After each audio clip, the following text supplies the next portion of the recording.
तीसरा टॉपिक करने वाले हैं जिसका नाम है क्रिया। और चलते हैं, अब हम 2 टॉपिक कंप्लीट कर लिए हैं, चलते हैं तीसरा टॉपिक करने के लिए। ये सर की बुक है अपनी पढ़ाई रोहित जी सर की। मैं रोहित जी सर को बहुत बहुत धन्यवाद ज्ञापित करता हूँ कि कम कंटेक्ट के अंदर हर आने वाले कॉम्पिटिटिव एग्ज़ाम के अंदर यहाँ से क्वेश्चन आना तय है। और सर की जो बताई हुई हर एक पॉइंट परीक्षा के लिए बहुत लाभदायक है। तो चलते हैं, क्रिया को करते हैं स्टार्ट। संज्ञा हो गया, सर्वनाम हो गया, आज करते हैं क्रिया। क्रिया का मतलब होता है करना, किसी काम को करना क्या कहलाता है? क्रिया। डेफिनेशन बहुत आसान है कि किसी काम का करना क्या होता है? किसी का करना को क्या कहते हैं? क्रिया। क्रिया का अर्थ ही करना होता है। जिस शब्द से किसी कार्य के करने या होने का बोध हो उसे क्या कहते हैं? क्रिया। अगर परीक्षा के अंदर डेफिनेशन आ जाए ऊपर कि क्रिया किसे कहते हैं, नीचे लिखा हुआ है किसी काम का करना या होना को क्रिया कहते हैं, और 3 ऑप्शन अलग दे दें तो हमें ये वाला क्लिक करना है। उसके बाद में क्रिया के बिना कोई वाक्य पूर्ण नहीं होता है। मतलब अगर क्रिया वहाँ पे होगी तो भी वाक्य पूर्ण होगा, वरना पूर्ण नहीं होगा। किसी वाक्य में कर्ता, कर्म, काल, जानकारी भी क्रिया के पद के माध्यम से ही होती है। अगर क्रिया पद की जानकारी मिलनी है तो कर्ता, कर्म, काल से ही ये जानकारी मिलेगी। संस्कृत में क्रिया के रूप में धातु कहते हैं और हिंदी में उन्हें उनके साथ में ना लग जाता है। हिंदी में और संस्कृत में उसके क्रिया के रूप में धातु कहते हैं। जैसे कि लिख से क्या होगा? लिखना। हंस से क्या होगा? हंसना। ये 2 उदाहरण हैं। धातु में विकार होने से क्रिया निर्मित हो जाती है। अब क्रिया के कितने भेद हैं वो भी हम पढ़ते हैं। क्रिया के कर्म के आधार पर तो 2 भेद हैं, एक तो होता है सकर्मक और एक होता है अकर्मक। कर्म के आधार पर 2 भेद हैं, सकर्मक और अकर्मक। सकर्मक के भी 2 भेद, एक तो है एक कर्मक और एक है द्विकर्मक। ये किसके? सकर्मक के भी 2 भेद हैं। और इसके आधे ये तो थे कर्म के आधार पर। अगर हम संरचना के आधार पर देखा जाए तो संरचना के आधार पर तो 5 प्रकार है। संयुक्त क्रिया, नाम धातु क्रिया, प्रेरणार्थक क्रिया, पूर्णकालिक क्रिया और कुंदत क्रिया। ये 5 क्रियाएं हैं संरचना के आधार पर। और काल के आधार पर देखा जाए तो 3 प्रकार है। किसके? क्रिया के 3 भागों पर, एक तो कर्म के आधार पर, संरचना के आधार पर, और एक है काल के आधार पर। काल के आधार पर या भूतकालीन, वर्तमानकालीन, भविष्यकालीन। काल के आधार पर 3 प्रकार है, भूतकालीन, वर्तमान और भविष्यकाल। इसके अंदर कर्म के आधार पर क्रिया के भेद। कर्म के आधार पर क्रिया के भेद में पहला है सकर्मक क्रिया। जिस क्रिया का व्यापार कर्म को प्रभावित करता है, अतः जिस क्रिया का फल कर्ता को छोड़कर कर्म के पड़े वो सकर्मक क्रिया कहलाती है। स के साथ और कर्मक के साथ कर्म, ये सकर्मक क्रिया होगी। इसके बाद में आता है, इसके उदाहरण है सकर्मक क्रिया के। लड़का चित्र बना रहा था, मनीषा बाजा बजा रही है, नीलम दूध पी रही है, नीतू खाना खा रही है, सतीश के केले खरीदे हैं, गगन आम खाता है, उसके आम खाया, राम पुस्तक पढ़ता है, टैगोर ने गीतांजलि लिखी, बच्चा फल तोड़ रहा है, मोहन ने अविनाश को पढ़ाया, बच्चे पतंग उड़ा रहे हैं, किसान फसल काट रहा था, मजदूर चाय पी रहे हैं, वह पतंग उड़ा रहा है, नौकर पानी भरता है, वह फुटबॉल खेल रहा है, बच्चे फिल्म देख रहे हैं, मनीषा ने कार खरीदी, उसने कृष्ण को बुलाया। ये सारे के सारे उदाहरण हैं। रमेश भोजन कर रहा है। मंदारी भालू को नचाता है। माँ पुत्र को समझाती है। माँ बच्चे को सुलाती है। ये सोती भी एक आक्रामक क्रिया है। इसके अंदर नोट डाल के रोहित जी सर ने मतलब बहुत बढ़िया लिखा है। और इसके बाद में अब हम सकर्मक क्रिया के दो भेद है वो भी पढ़ते थे। एक आक्रामक क्रिया और द्विआक्रामक क्रिया। तो एक आक्रामक क्रिया पढ़ते हैं।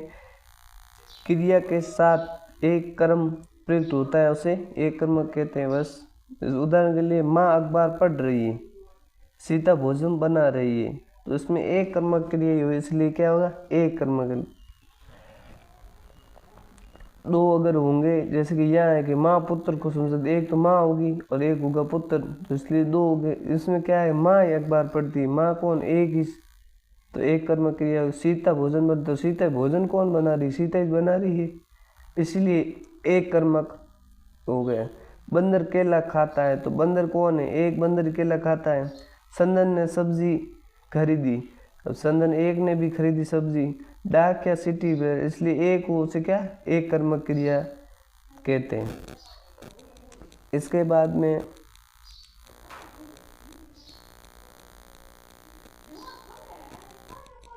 दादी ने कहानी सुनी, ये भी दो ऑप्शन। दादाजी ने भोजन किया। और फिर इसके बाद में आता है द्विकर्मिक क्रिया। क्रिया के साथ दो कर्म प्रयुक्त होते हैं। इसमें प्रथम कर्म प्राणीवाचक गौण और द्वितीय कर्म अप्राणीवाचक गौण होता है। उदाहरण के लिए अगर देखा जाए, अध्यापक छात्रों को गणित सिखा रहे हैं, इसमें दो कर्म हो गए, वहाँ एक कर्म था, इसमें दो कर्म। संगीता ने राधा को पुस्तक दी, अब संगीता और राधा दो हो गए,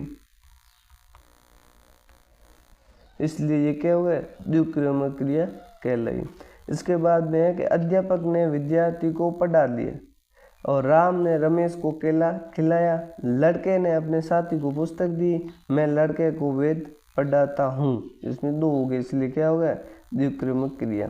सकर्मक क्रिया की पहचान अगर कैसे की जाए तो वो है कि वाक्य में प्रयुक्त के साथ क्या किसे किसको जोड़कर प्रश्न करता है उसे सकर्मक क्रिया कहते हैं। यदि प्रश्न में उत्तर मिल जाए तो वह सकर्मक क्रिया होगी। जैसे मनीषा ने कार खरीदी, अब इसके अंदर क्वेश्चन क्या खरीदी, तो कार, ये तो एक कर्मक क्रिया होगा। माँ बच्चे को सुलाती है, किससे सुलाती है, बच्चे को, ये एक कर्मक हो गया। रेखा ने राधा को पुस्तक दी, क्या दी, रेखा ने राधा को पुस्तक दी, रेखा ने क्या दी, तो पुस्तक किससे दी, राधा को, ये द्विकर्मक हो गया। पक्षी आकाश में उड़ रहे हैं, क्या उड़ रहे हैं, इसका उत्तर नहीं मिला। पक्षी आकाश में उड़ रहे हैं, क्या उड़ रहे हैं, उड़ क्या रहे हैं, आकाश तो उड़ नहीं रहा है, पक्षी उड़ रहे, तो क्या उड़ रहे हैं कि पक्षी, पक्षी आकाश में उड़ रहे, क्या उड़ रहे, इसका उत्तर नहीं मिला, इसलिए ये अकर्मक क्रिया होगी। इसके बाद में आता है अकर्मक क्रिया। जिस वाक्य में क्रिया का प्रभाव हो या फल कर्ता पर पड़ता है उसे अकर्मक क्रिया कहते हैं। जैसे पक्षी उड़ रहे हैं, क्या उड़ रहे हैं, यहाँ उत्तर नहीं मिला और ये असकर्मक क्रिया है, लेकिन इसके साथ में यहाँ क्रिया का प्रभाव कर्म पर न पड़कर सीधा कर्ता पर पड़ता है, ये भी बहुत बढ़िया बात है। इसके बाद में अकर्मक क्रिया के अगर उदाहरण देखे जाए तो पक्षी उड़ रहे हैं, सांप रेंगता है, रमेश देर तक सोता है, सीता हंस रही है, ये भी अकर्मक क्रिया है। इसके बाद में मजदूर पेड़ के नीचे बहुत देर से बैठा है, लड़का सोता है, मोहन रोता है, मैं रात भर जगता हूँ, बादल गरज रहे हैं, रमेश रोज पढ़ता है, वही पक्षी आकाश में उड़ रहे हैं, पेड़ से पत्ता गिरता है, मोर नाचता है, ये अभी तक सो रहा है, बच्चा बहुत देर से रो रहा है, धावक मैदान में दौड़ रहा है। ऐसे करके सभी उदाहरण बहुत ही इम्पोर्टेंट है, परीक्षा में शत्रु सैनिक के लिए आने के लिए संभावना है। छोटा बच्चा खिलकर हंसा, मैं रोज टहलता हूँ, रमा हंसती है, अक्षय बहुत देर से टहल रहा है, शोरगुल से बच्चा जाग रहा है, आकाश में तारे टिमटिमा रहे हैं, नदी बह रही है, वो बिना बात ही हंस रहे हैं, छोटे बच्चे बात बात पर रोते रहते हैं, आलसी बच्चे देर तक सोते रहते हैं, बच्चा खिलौने के लिए रो रहा है। ये सभी के सभी उदाहरण हैं। ये बहुत इम्पोर्टेंट है आने वाली कॉम्पिटिटिव एग्ज़ाम के अंदर और चतुर्थ श्रेणी के अंदर यहाँ से एक न एक उदाहरण मिल ही जाएगा। संरचना के आधार पर देखे जाए तो एक तो है संयुक्त वक्र क्रिया। इसके दो या दो से अधिक भिन्न अर्थ रखने वाली क्रिया मेल होती है उसे पहली बार, जैसे कि अतिथि आ गए, मुख्य अतिथि, स्वागत करो, सहायक या क्रिया। स्वीकृत के उदाहरण तुम प्रतिदिन पढ़ने आया करो, वह अपना काम कर चुका है, वह घर पहुंच गया, वह सारा खाना खा गया, लुटेरों ने पूरे क्षेत्र को लुटा लिया, रेखा पढ़ चुकी है, राकेश ने खाना बना लिया, रेखा ने खाना खा लिया।